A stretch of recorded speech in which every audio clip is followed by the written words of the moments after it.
Hey folks, we're back again. Two guys from Jersey living in Georgia. Most people call me T. I'm Trevor Irvin.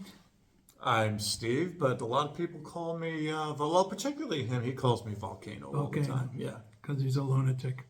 I guess we'll start with some just local Georgia news in this fucked up world we are inhabiting, Steve.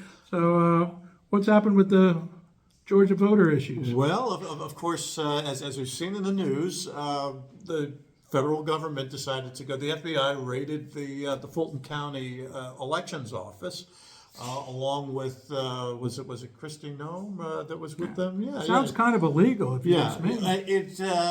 It was kind of shaky there. You know, as a matter of fact, the warrant that was issued, it was done based on some pretty sketchy information. Well, what's the reason for them doing that, Steve? Well, the reason for them doing that is because they don't want to lose any more elections.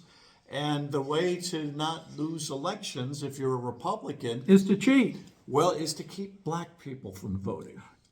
That's cheating. Right, which is something that we did very well. That the racists in America did very successfully For many years. in the Jim Crow era and so forth. And we thought that kind of came to an end with the Voting Rights Act and all that stuff. But little by little, that's being chipped away.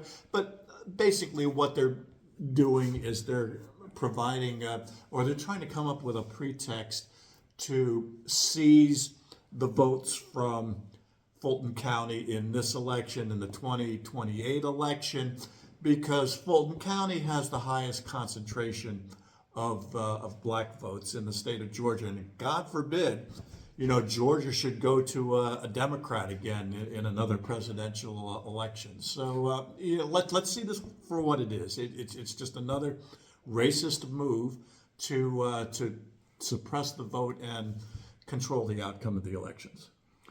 Okay, I agree with that. That was a very long, drawn-out, and boring description, but true. Okay. It's a racist takeover of our fucking voting system. Okay, there's other idiotic things happening in the world today. One of my favorites just happened is Prince Andrew, or formerly Prince Andrew. The Andrew formerly known as Prince, yes. Andrew formerly Jeff known as Teeter Prince. said, I got to give him credit for that one. Was arrested. Now, was he arrested for diddling little girls and raping them? No, he wasn't. He's been arrested for passing government information, possibly, to Jeffrey Epstein. So Jeffrey could hoodwink, pass that information, make payoffs, use it to make billions of money for himself, for other people, and supply all those people with underage girls so they can rape them. Really good job there, Andrew. You're a credit to your fucking family. And as we've recently found out, of course, Epstein had very close ties to Russia. He wanted to have a meeting with Putin. So a pretty good chance that the information he was getting from Andrew probably was finding its way to Russia. It's finding its way anywhere Jeffrey Epstein thought he could leverage it. Mm-hmm. And all these fucking rich white billionaire fucking assholes, I hope someday they pay for it. In other news, Krusty Nome, the cosplaying asshole, and her private jet and her stupid boyfriend Lewandowski or something. Her fuck buddy, yeah. Her fuck buddy. She fired the pilot. She arrived at some location, then she fired the fucking pilot. Now, why did she do that, Steve? Her blankie did not get transferred. There was a problem with the plane, a technical problem, so they had to transfer planes. But when they transferred the planes, they forgot to bring her blanket. Oh my God, her whoopee? So she fires the damn pilot, but then when they get to where they're going, they go, oh, we really can't fire him because we have to get back to where we need the pilot to get back home. We got to fly the plane back, and without a pilot, it does not fly very Jesus well. H. So she had to hire the pilot. She just fired back. What a fucking disaster. And of course, stupid just continues. We have RFK bragging about how he's not afraid of germs. I snort cocaine off of filthy, dirty toilet seats, and I'm proud of it. So when you were in college, when you were a young man, how many toilet seats were you sniffing cocaine off of? Zero. Absolutely zero. Okay. I've never sniffed anything off of a fucking toilet seat. Okay. I have sniffed cocaine off of some very gorgeous female asses at times. But that's a whole different story, which we won't go into. Right. And obviously before you met Jana. Oh, is Jana here? Oh, shit. Okay, but I just think it's stunning that one of the people in our country that's leading our country and taking care of our entire health system brags about snorting cocaine off a fucking toilet seat and then goes running around without his shirt on, showing off his fucking steroid muscles, which you can't have unless you do fucking steroids at his age. It just simply stunning. We're being run by fucking morons. Right. So if you're wondering why the hell we have a measles outbreak going on in this country right now, it's because a guy who brags about sniffing cocaine off of toilet seats is running our health system. I think he's been sniffing measles off of toilet seats too. Then we have Elon Musk. I mean, that was... Oh, good old Elon. We found this in a really bizarre story in a newspaper. I thought it was The Onion or something, but apparently it's not.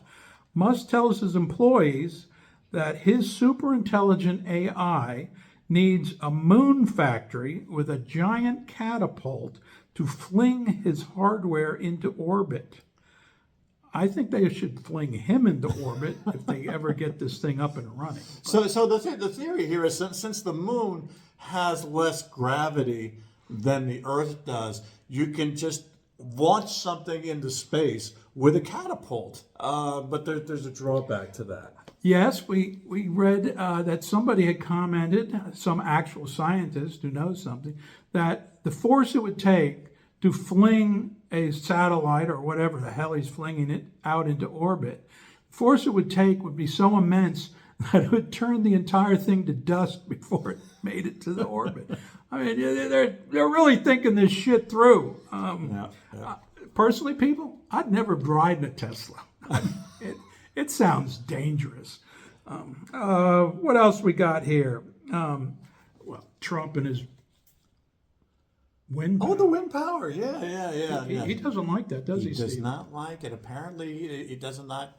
He's got these golf courses over in Scotland, and he sees these windmills, when he's out golfing, and he just doesn't like He it. hates windmills because they kill whales and eagles and small children. Right. They kill everything. And they give you wind cancer. That was my favorite, is wind cancer. Have they ever explained how you get cancer from the windmills? Is there something? If your brain is really, really stupid, you'll get wind cancer.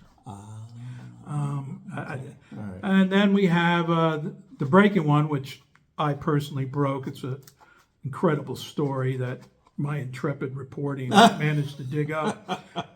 Is that the Olympics, the Olympics in Milan, the Winter Olympics, ran out of condoms. Holy shit. They had 10,000 condoms delivered, and it turned out they were gone in 3 days. It's like, somebody's fucking like rabbits out there, people. And it sure as hell ain't me, but... It wasn't even me when I was in college. Jesus Christ. No, Yeah. Depending on how you average the number of athletes versus the number of condoms, it either came out to a little over 3 point something times in 3 days you're getting laid, or 7 point something times getting laid in 3 days. It's like, either way, it's pretty impressive.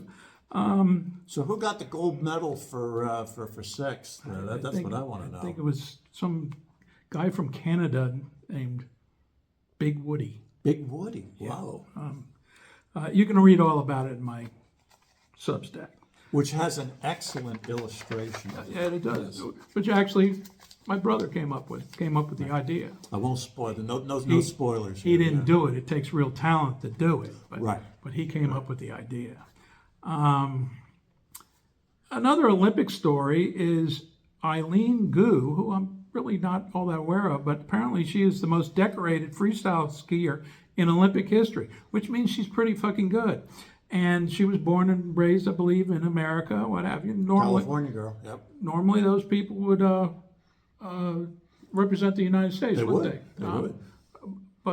But we have free choice in this country and in this world, so And- we can represent whoever the hell we want to well, represent. I guess her mother's Chinese, and so she represented China. Now, there's probably other reasons why she decided to represent China, which pissed J.D. Vance, Mr. Butt-Hair Face, off completely. He feels that if you're a kid here, you got to represent us. But J.D., there's a reason she wanted to represent China. It's because you disgusting people are ruining the United States, and you represent the absolute worst in all of us. So she decided, I can't go there. I'm going to represent somebody who's at least marginally better than you.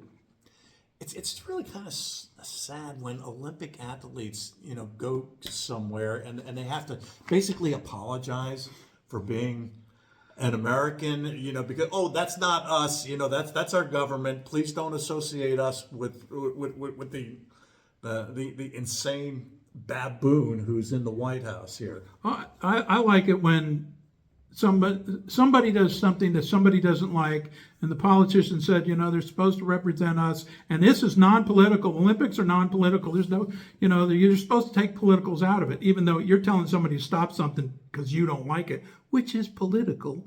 And to be perfectly frank, the Olympics has always been political. It's politics and huge money, not necessarily for the athletes, but for everybody else. It's kind of ironic. I think that's going to do it for now. I think we've filled in everybody. We've given you enough to chew on. Yeah. And so this is two guys from Georgia signing off. You all have a good day. Okay. Actually, we're from Jersey, and we're living Oh, that's in right. Georgia. We're from someplace. All right. I'm not sure where, but we're from someplace. Bye, everybody. Have a good one.